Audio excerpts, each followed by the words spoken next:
जैसा कि last part में हमने देखा था, टेस्ट के एरिया में बेटास आ जाते हैं और वो आते ही उस मॉन्स्टर फ्लावर पे अटैक कर देते हैं, जिससे वो मॉन्स्टर फ्लावर सभी ओमेगा को मारने लगता है और वो रेड ब्लड शॉट पूरे जंगल में फैल जाता है। और दूसरी तरफ ली और उसका फ्रेंड दोनों मिलकर एक प्लान बनाते हैं जिससे कि वो इन सबको कंट्रोल कर सके। और दूसरी तरफ हमने देखा था कि एलेक्स को कोई पोजेस कर रहा था, पर एलेक्स उससे पोजेस नहीं होना चाहता था, पर वो बार बार उसे फोर्स कर रही थी। अब आगे इस पार्ट की शुरुआत होती है और हम एलेक्स को देखते हैं। वो सोल उसे पोजेस करने की कोशिश कर रही थी और उससे कह रही थी तुम अपनी आंखें बंद करो, ज़रूर वो लड़का तुम्हें दिखेगा और मैं तुम्हारी हेल्प करूँगी। पर एलेक्स उसे मना कर देता है और कहता है नहीं, मुझे अगर उसके बारे में जानना होगा तो मैं खुद जान जाऊँगा। और वो उसे वहाँ जाने के लिए कहता है। वो सोल सोच रही थी जल्दी इसे मेरी ज़रूरत पड़ेगी, खैर जो भी हो, और वैसे भी मैंने इसके पास अपना एक पपेट छोड़ दिया है, वो मेरी हेल्प ज़रूर करेगा ये सब जानने में, भले ही ये मेरी मदद नहीं ले रहा है। सीन शिफ्ट होता है, हम जंगल का सीन देखते हैं। हम देखते हैं ली पेड़ पे चढ़ने की कोशिश कर रहा था और उसका दोस्त उसे पीछे से देख रहा था और सोच रहा था पता नहीं ली क्या करने वाला है। खैर जो भी हो, और हम देखते हैं फाइनली ली पेड़ पे चढ़ गया और वो जैसे ही 10 काउंट करता है, वहाँ पे तुरंत उसका फ्रेंड बहुत ज़ोर ज़ोर से चिल्लाने लगता है और वो चिल्लाने में अपनी ग्रैंड माँ का आवाज़ निकाल रहा था।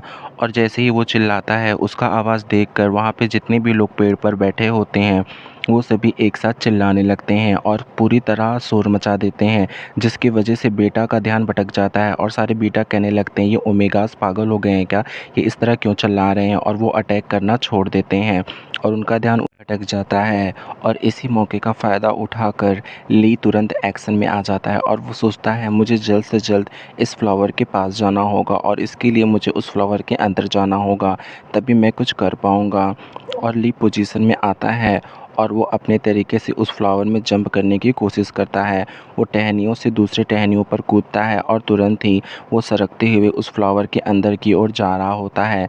और ली मन ही मन सोच रहा होता है कैसे भी कर कर मुझे वो चाबी हासिल करनी होगी, मैं यहाँ पे किसी भी मासूम को मरने नहीं दूंगा।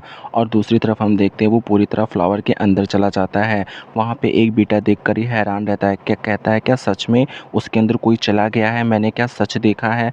और दूसरी तरफ हम ली को देखते हैं जो कि गहराई से उस फ्लावर के अंदर जा रहा होता है और सोच रहा होता है ये कौन सी गुफा है जो कभी ख़त्म ही नहीं हो रही है। और दूसरी तरफ हम उस फ्लावर को देखते हैं, वो काफ़ी गहराई तक होता है और ली लगातार उस फ्लावर के अंदर जा रहा होता है।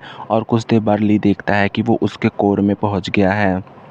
उसके कोर में काफ़ी सारा पानी भरा होता है, पर ली को उससे कोई दिक्कत नहीं हो रहा होता है क्योंकि ली ने जो फ्लावर पहना था वो फ्लावर इसका काट है, इसीलिए उसे कोई प्रॉब्लम नहीं हो रही होती है। फाइनली ली को चाबी दिख जाता है और वो सोचता है ये चाबी मुझे मिल गई, अब मैं इसको लेकर यहाँ से जाऊँगा और इस फ्लावर मॉन्स्टर को भी ख़त्म कर दूँगा।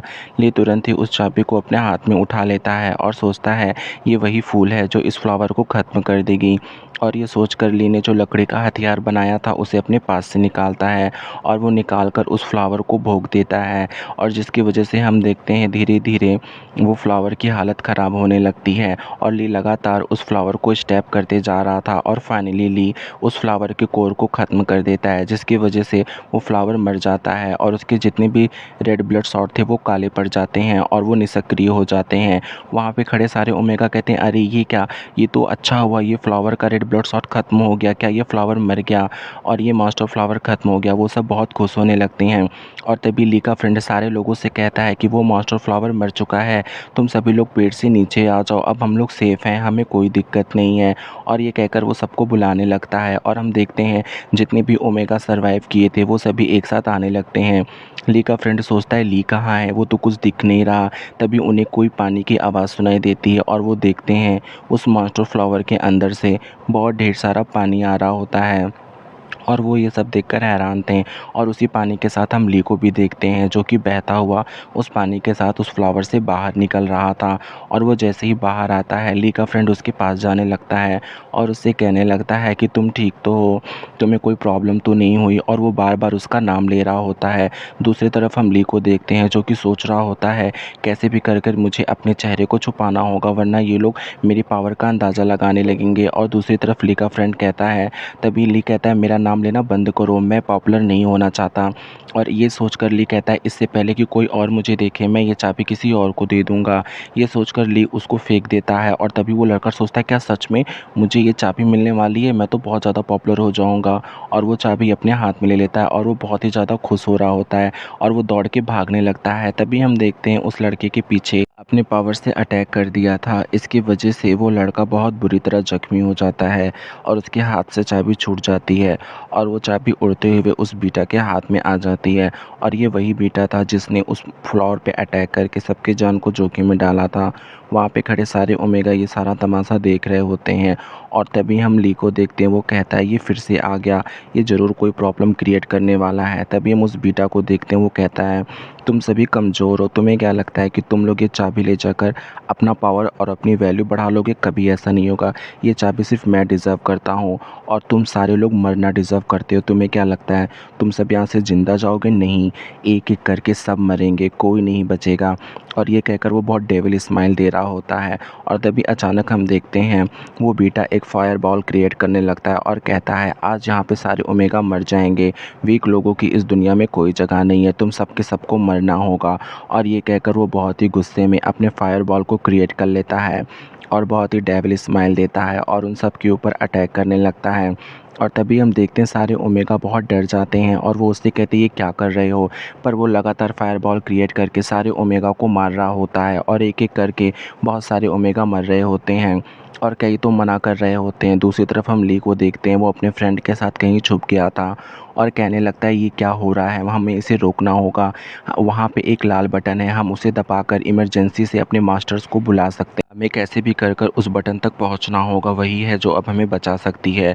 और हम उस इमरजेंसी बटन को देखते हैं। तभी ली कहता है कि देखो वहाँ पे कोई जा रहा है और एक लड़का उस बटन की तरफ जा रहा होता है। तभी ली का दोस्त कहता है मुझे नहीं लगता वो लड़का वहाँ तक पहुँच पाएगा क्योंकि वो उसे वहाँ पहुँचने से पहले मार देगा। और तभी वो लड़का उस बटन की तरफ बहुत तेज़ी से जा रहा होता है क्योंकि वो मरना नहीं चाहता था और वो मास्टर्स को बुलाना चाहता था। लेकिन तभी हम देखते हैं पीछे से किसी ने बहुत बड़ा अटैक उस लड़के के ऊपर कर दिया था और वो अटैक जाकर उस लड़के को इतनी बुरी तरह लगता है कि वो वहीं पे गिर जाता है और वो अधमरे हालत में पहुंच जाता है। और तभी हमें पता चलता है कि वो वही बीटा था जिसने उस लड़के के ऊपर अटैक किया था। और वो कहने लगता है तुम्हें क्या लगता है तुम बहुत ज़्यादा चालाक हो, स्मार्ट हो? नहीं, तुमसे चालाक मैं और पावरफुल भी मैं हूँ और तुम सब यहाँ पे मारे जाओगे, कोई भी यहाँ से ज़िंदा नहीं बचेगा। और तभी हम देखते हैं वो लड़का उठ के फिर से वहाँ से भागने की कोशिश करने लगता है और तभी वो उसको फिर से अटैक कर देता है जिसकी वजह से वो लड़का बहुत बुरी तरह ज़ख्मी हो जाता है। और ये सब देख के ली के फ्रेंड की तो हालत ख़राब हो गई थी और वो कहने लगा था ये बीटा कुछ ज़्यादा ही बन रहा है, ये कैसे सारे ओमेगा को मार सकता है, मैं इसे नहीं छोड़ूंगा। और दूसरी तरफ वो बीटा हंस रहा होता है। तभी हम देखते हैं उसी बीटा के ग्रुप का एक मेंबर कहता है तुम ये सब क्यों कर रहे हो, छोड़ दो ना, हमें चाबी मिल गई है, हमें ये सब नहीं करना चाहिए, काम गलत है। तो वो बीटा कहता है हम पावरफुल हैं और वीक लोगों की यहाँ कोई जगह नहीं है, इन सारे ओमेगास को हम मार देंगे और वैसे भी ये किसी काम के नहीं हैं। और वो हंसने लगता है और कहता है मैं कितना पावरफुल हूँ, आज मैं यहाँ पे सबको दिखाऊंगा और तुम्हें कोई प्रॉब्लम है तो तुम साइड हट जाओ। सीन शिफ्ट होता है, हमें रिसर्च सेंटर का सीन दिखाया जाता है। वहाँ पे सारे मास्टर्स बात कर रहे होते हैं कि ये क्या, वहाँ पे ये बीटास अटैक क्यों कर रहे हैं। तभी एक लड़का कहता है कि सर ये क्या हो रहा है, क्या हमें ये सब रोकना चाहिए? और तभी वो चश्मे वाला टीचर कहता है नहीं, मैं तो यही चाहता हूँ कि वो बीटा सारे ओमेगास को ख़त्म कर दे, यही तो हमारा प्लान था, हम ये सब नहीं रोकेंगे।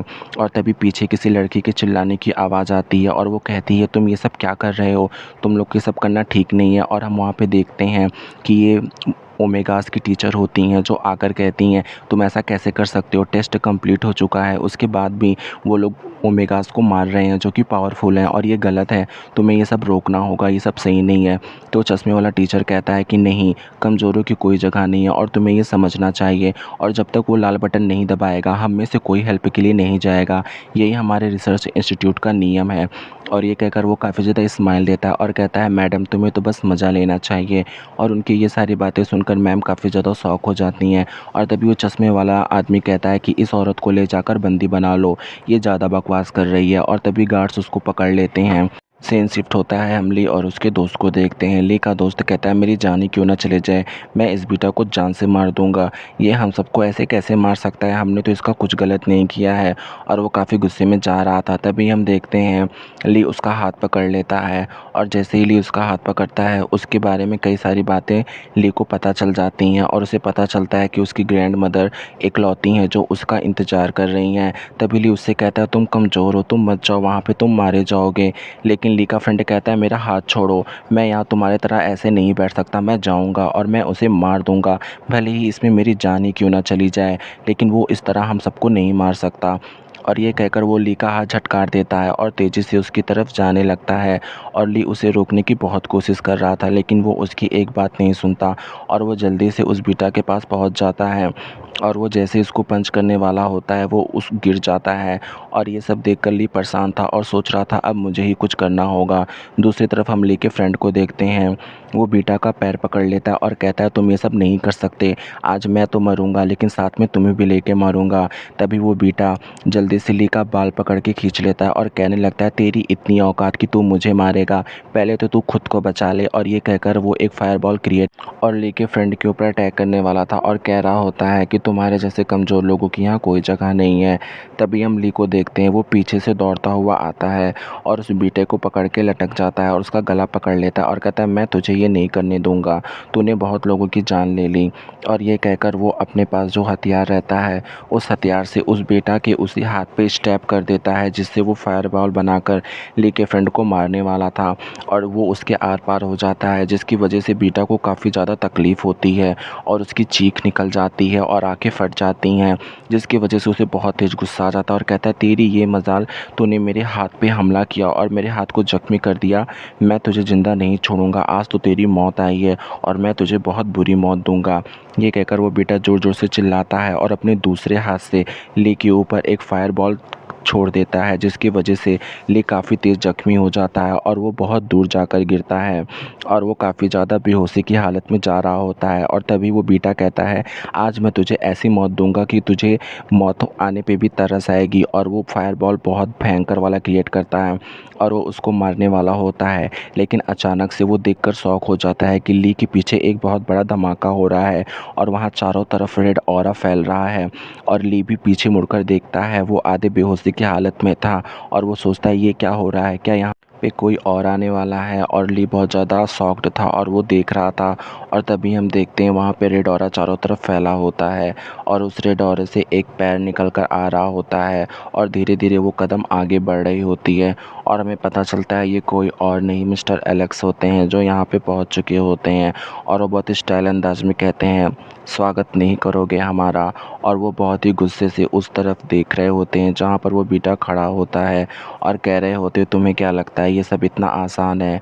नेक्स्ट पार्ट जल्दी रिलीज़ होगा गाइज़।